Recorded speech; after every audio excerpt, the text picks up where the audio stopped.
கர்த்தருக்கு ஸ்தோத்திரம் உண்டாவதாக. நான் சிவகங்கையிலேருந்து வரேன். என் பேர் கோமதி. போன மாதம் வந்திருக்கும்போது இது பண்ணிட்டு போனேன். ஏதோ காலில் சின்ன புண்ணாக இருந்தது. அது அப்படியே அந்த சேலை உரசி அது நரம்பு பகுதியில் இருக்கிறதுனால ரொம்ப பெருசாக இருந்தது.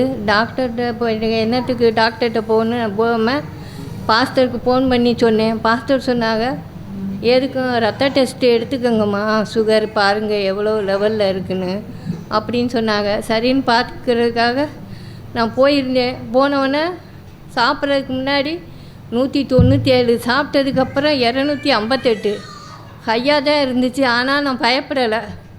ஆண்டவர் எப்படியும் சுகம் கொடுப்பாருன்னு அந்த எண்ணெயவே தொட்டு வச்சேன்.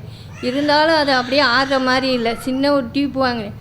அப்போ எங்கள் வீட்டில் பக்கத்தில் இருக்கிறவங்க ஒரு அக்குபஞ்சர், என்னம்மா நீ இப்படி ஸ்ட்ரோக் வந்திருக்கு, அது வந்திருக்கு, நீங்கள் மாத்திரை சாப்பிடாமல் இப்படி எப்படி நிப்பாட்டினீங்க?